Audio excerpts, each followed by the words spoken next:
Começa mais uma edição do JR 15 Minutos, o podcast da Record que aprofunda as notícias que mais mexem com a nossa vida. Começou hoje o prazo para a declaração do Imposto de Renda à Pessoa Física 2025, referente ao ano base 2024. Os contribuintes têm até o dia 30 de maio para acertar as contas com o leão. Quem perder o prazo estará sujeito a uma multa mínima de R$ 165,74, podendo chegar a 20% do imposto devido.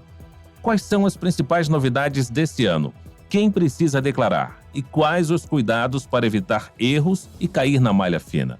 Para esclarecer as dúvidas e trazer orientações sobre o processo, recebemos o Supervisor Nacional do Programa do Imposto de Renda, o auditor fiscal José Carlos da Fonseca. Olá, doutor José Carlos, seja bem-vindo. Olá, tudo bem? Estamos aqui à disposição mais uma vez. Quem nos acompanha nessa edição é Vanessa Lima, repórter da Record em Brasília. Ô Vanessa, o prazo começou a valer nesta segunda-feira e vai até 30 de maio. Qual é a previsão da Receita para o número de declarações esse ano? Olá, Fara. Oi, José Carlos. A estimativa da Receita Federal é receber neste ano 46 milhões e 200 mil declarações, um volume maior do que o do ano passado. José Carlos, esse número acompanha o aumento da renda dos brasileiros? Sim, esse número é uma projeção que a Receita Federal faz com base no volume de entregas dos anos anteriores. A gente faz uma continha aqui para tentar chegar numa previsão de entrega. É claro que a gente sabe que tem muita gente que não precisa entregar a declaração, mas entrega. Então esse número respeita mais, é uma tendência de crescimento das declarações. Agora, doutor Zé Carlos, o programa gerador da declaração já está disponível para download. Quais são as principais novidades desse ano? Então, esse ano, uma das principais novidades diz respeito a quem está obrigado a apresentar a declaração do imposto de renda. Todo ano a Receita Federal publica uma instrução normativa com as regras. A instrução normativa desse ano é a 2.255 de 2025 e lá no artigo 2º diz quem está obrigado. Somente está obrigado quem estiver naquela relação ali. E, por exemplo, uma das mudanças que teve foi o limite de obrigatoriedade em função de ter recebido no ano anterior rendimentos tributáveis, que é salário, aluguéis, aposentadoria. Quem ano passado recebeu, no total do ano, rendimentos acima de R$ 33.888, está obrigado a declarar. Da mesma forma, quem teve atividade rural ano passado e a receita bruta foi superior a R$ 169.440, também está obrigado. Essas são obrigações que já existiam, tiveram apenas a atualização do valor. Porém, surgiram duas obrigações novas. Uma é para quem teve, no ano passado, rendimentos de aplicação financeira no exterior, ou seja, tem investimentos lá fora aí, ou recebe dividendos do exterior, está obrigado a apresentar, ou a pessoa que em dezembro fez a atualização dos imóveis para valor presente, pagando antecipado o ganho de capital. Essas também estão obrigadas a declarar esse ano. Basicamente, são essas as principais novidades. Agora, José Carlos, a declaração pré-preenchida só estará disponível a partir de 1º de abril, o que pode facilitar o preenchimento para muitas pessoas. Quais são os cuidados que o contribuinte deve ter ao usar essa opção para evitar erros ou divergências nos dados? A declaração pré-preenchida esse ano ela vai ser implementada em duas fases. Ela, de forma completa, só no dia 1º de abril. Mas, no dia 17 de março, foi liberada uma versão que permite saber já todos os rendimentos e basicamente todos os pagamentos da pessoa.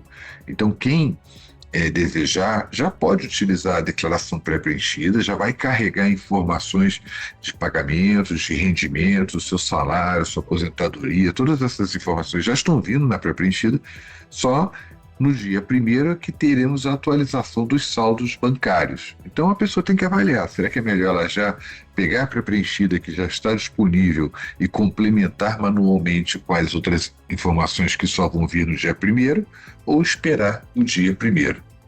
Doutor Zé Carlos, houve uma ampliação da faixa de isenção que reduziu de 22% para 8% o número de pessoas que são obrigadas a declarar o imposto. Quais são os critérios atuais que definem quem está obrigado a declarar o imposto de renda em 2025?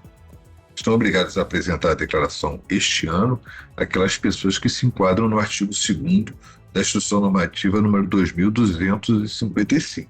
Basicamente, é quem recebeu rendimentos tributáveis acima de 33.880 ou outros rendimentos quaisquer acima de 200 mil, quem teve atividade rural, né, e a receita bruta ultrapassou os 169.440, quem tinha bens em 31 de dezembro do ano passado, que somados todos juntos ultrapassava 800 mil reais, a pessoa que era não residente, morava fora do Brasil e voltou para o Brasil ano passado, definitivamente ela está obrigada, pessoa que ano passado teve ganho de capital. Então, uma série de itens que estão lá no artigo 2º da Instrução Normativa que relaciona todas as situações. Dr. José Carlos, este ano foram incluídas na declaração informações sobre rendimentos e bens no exterior, após mudanças na legislação que passaram a tributar contas ou bancos do exterior e fundos exclusivos. Como essas mudanças impactam a declaração dos contribuintes que possuem investimentos internacionais? Então, a Lei 14.754 de 2023, ela alterou a forma como esses rendimentos lá do exterior são tributados. Até antes do ano passado, elas eram tributadas mensalmente. Então, a pessoa recebia um rendimento, no mês seguinte tinha que lançar ou no aplicativo GCAP ou no aplicativo Carnê-Leão e apurar o imposto e pagar no mês seguinte. Era assim que funcionava. As pessoas tinham que apurar mensalmente e o pagamento também era mensal. A lei mudou isso. A lei diz que não é mais necessário fazer isso mensalmente. Agora, esses rendimentos são tributados na declaração de ajuste do ano seguinte. Então, se ano passado quem recebeu algum rendimento desses investimentos no exterior, essa pessoa não pagou o imposto ano passado, nem teve que apurar, mas nessa declaração ela vai ter que informar que teve esses rendimentos. Então, na declaração de bens, se ela tem lá uma aplicação financeira no exterior, além de ela declarar a aplicação financeira, lá no finalzinho da tela, tem lá o valor que ela teve de rendimento, ela deve informar o valor que ela teve de rendimento lá fora. Também, se ela teve algum imposto pago em função daquilo, ela deve informar. E o programa vai calcular no final se, dadas essas informações, ele precisa pagar mais alguma coisa ou não. Agora, caso o contribuinte identifique um erro após o envio da declaração, ele pode fazer uma declaração retificadora. Como é que funciona, Zé Carlos, esse processo e até quando é possível retificar sem sofrer penalidades? A legislação permite que a declaração seja corrigida espontaneamente pelo cidadão em 5 anos, desde que a Receita não tenha começado nenhum procedimento fiscal. Então, por exemplo, se você entregou uma declaração e está errada, enquanto a Receita não te intimar, ou não te notificar, ou não mandar ou não começar um procedimento de fiscalização com você, você tem 5 anos para fazer esse ajuste. Agora, é importante que, se a pessoa percebeu que já errou, e ela já faça a retificação, corrija o mais rápido possível, para justamente evitar que comece o procedimento fiscal, porque se começar, aí ela já está sujeita a multa e não vai poder mais retificar espontaneamente. Então, o ideal é, entregou a declaração, acompanhe a declaração pelo celular. Tem um aplicativo Receita Federal, instala ele aí no seu dispositivo móvel, entra para a sua conta GovBR e lá você vai ver a situação de cada declaração. Se tem alguma pendência, ele vai indicar qual é a pendência e como é que ela resolve aquela pendência. Então é importante isso. Entregou a declaração, ou se a pessoa não faz a declaração, é um contador que faz, ou um amigo, mesmo assim ela pode ter o aplicativo na mão, consultar e saber se a declaração foi entregue e, se foi entregue, se tem alguma pendência. Lá também, se tiver algum DARF a pagar, alguma restituição a receber, ele informa os prazos, informa se está no lote ou não. É um aplicativo bem completo e é hoje a melhor maneira de acompanhar a declaração, porque pode ser feito por qualquer cidadão que tenha uma conta GovBR. José, e quem deixar para declarar nos últimos dias do prazo pode acabar recebendo a restituição mais tarde, já que a Receita dá prioridade a quem entrega antes. Quais são as estratégias para garantir que a restituição seja processada o mais rápido possível, hein? No pagamento de restituição, a Receita também está obrigada pela lei a pagar primeiro os prioritários. Então, quem tem idade acima de 80 anos, 60 anos, ou portador de moléstia grave, ou com uma deficiência, ou é do magistério, né? Essas pessoas, naturalmente, a lei obriga a Receita a pagar primeiro. Então, essas pessoas estão nos primeiros lotes. E depois, em que ordem a Receita trabalha? Ela trabalha com uma lista de prioridades que ela faz. Esse ano tem prioridade, depois dos prioridades legais, aquelas pessoas que optaram pelo Pix e utilizaram a pré-preenchida. Então, a dica que pode ser dada aqui é, para receber primeiro, entregar o quanto mais rápido possível, usando a pré-preenchida e optando por receber a restituição por Pix. Nesses casos, ela passa a ter prioridade em cima daquelas pessoas que não usam a pré-preenchida ou não usam o Pix e que entregam mais tarde. Doutor José Carlos, a Receita Federal aplicará multa para quem não entregar a declaração dentro do prazo, com valores que vão de R$ 165,74, podendo chegar a 20% do imposto devido. Quais são as orientações para quem, por algum motivo, não conseguir entregar a declaração até o prazo final? Então, acho que mais do que a multa, o problema de não entregar a declaração até o prazo final é que, se a pessoa estava obrigada e não entregou, ela pode ser classificada como omissa de entrega da declaração. Nesse caso, o CPF dela vai ficar numa situação irregular. O CPF numa situação irregular, a pessoa passa a ter problemas com passaporte, com pensão de empréstimo, participar de programas sociais, inscrição em concurso público, uma série de transtornos na vida da pessoa que, por conta do CPF estar irregular. E como é que ela vai fazer para regularizar o CPF? Ela vai ter que apresentar a declaração que não apresentou no prazo.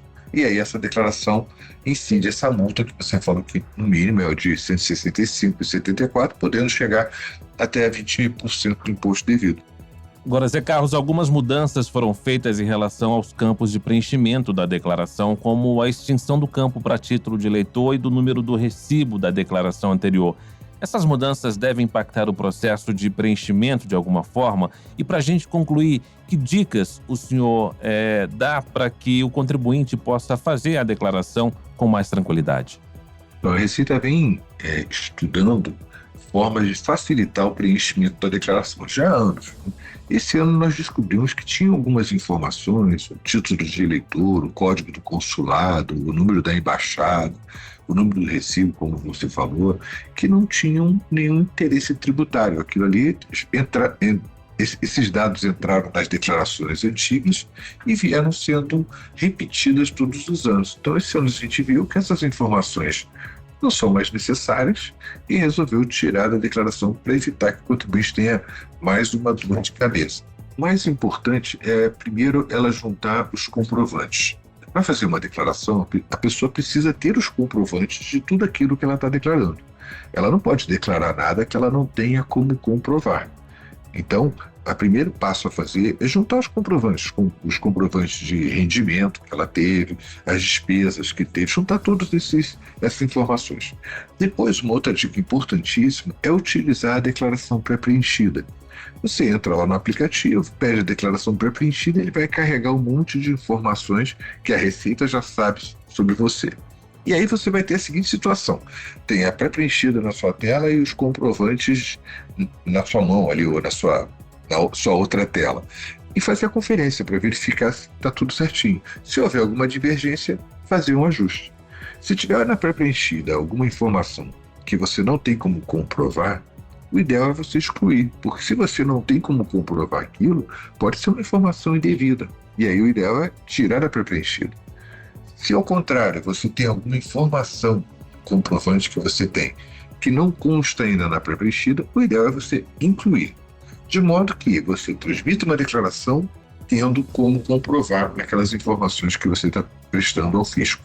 Muito bem, nós chegamos ao fim dessa edição do 15 Minutos. Eu agradeço a participação do Supervisor Nacional do Programa do Imposto de Renda, o auditor fiscal José Carlos da Fonseca. José Carlos, muito obrigado pelas explicações. Eu que agradeço poder participar desses esclarecimentos. Muito obrigado. Agradeço também a presença da Vanessa Lima, repórter da Record em Brasília. Obrigado, Vanessa. Obrigada, Fara, pelo convite. Obrigada, doutor José Carlos, pelas explicações. Esse podcast contou com a produção de David Bezerra e das estagiárias Amanda Fusita, Isabela Santos e Yasmin Logrado. Sonoplastia de Diego Marcondes. Coordenação de conteúdo, Deni Almeida. Direção editorial, Tiago Contreira. Vice-presidente de jornalismo, Antônio Guerreiro. Você acompanha o JR 15 Minutos no portal r7.com, nas redes sociais do Jornal da Record e nas principais plataformas de streaming. Até o próximo episódio.